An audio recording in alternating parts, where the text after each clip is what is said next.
নমস্কার বন্ধুরা, আমি আজকে রান্না করব মেথি শাক দিয়ে পোস্ত। তো তার জন্য আমি নিয়ে নিয়েছি 1 আঁটি মেথি শাক, 2 চামচ পোস্ত, একটা ছোট করে কেটে রাখা আলু, 2টো কাঁচা লঙ্কা, 2টো শুকনো লঙ্কা, 1/2 চামচ কালো জিরে। তো চলুন আমি কিভাবে রান্নাটা করি আপনারা দেখতে থাকুন।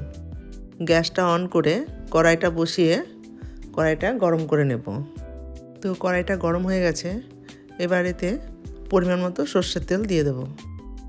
তেল গরম হয়ে গেছে, এবার 2টো শুকনো লঙ্কা মাঝখান দিয়ে টুকরো করে দিয়ে দেব আর 1/2 চামচ কালো জিরে দিয়ে দেব। এরপর এই ছোট করে কেটে রাখা আলুগুলো দিয়ে দেব।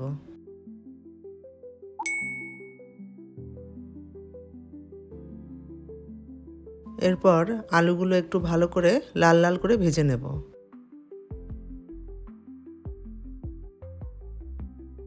এরপর আলুতে স্বাদ মতো লবণ দিয়ে দেব আর 1/2 চামচ হলুদ দিয়ে দেব।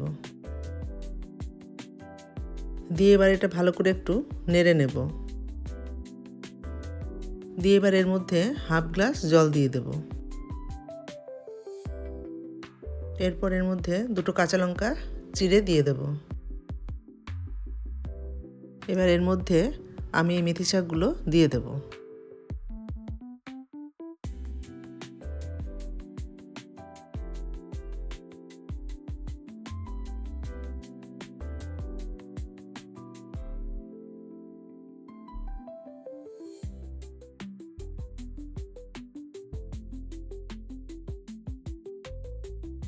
এবার আমি এটাকে ভালোভাবে ওপর নিচ করে নেড়ে দেব।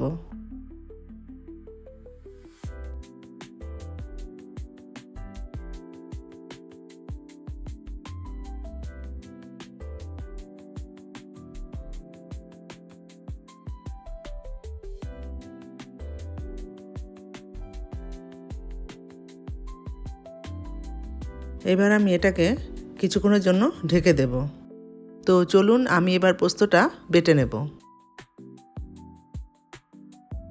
সাথে এর মধ্যে অল্প জল দিয়ে নেব।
এরপর আমি ঢাকনাটা তুলে নেব।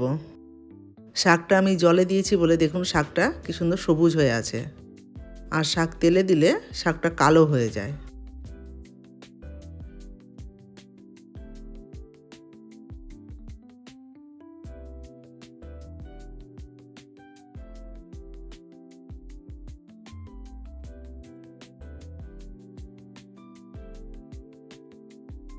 এরপর এর মধ্যে আমি পোস্তটা দিয়ে দেব।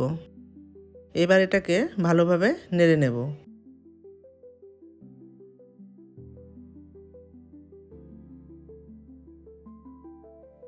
তো আমার এই রান্নাটা হয়ে গেছে, এবার আমি এটা নামিয়ে নেব।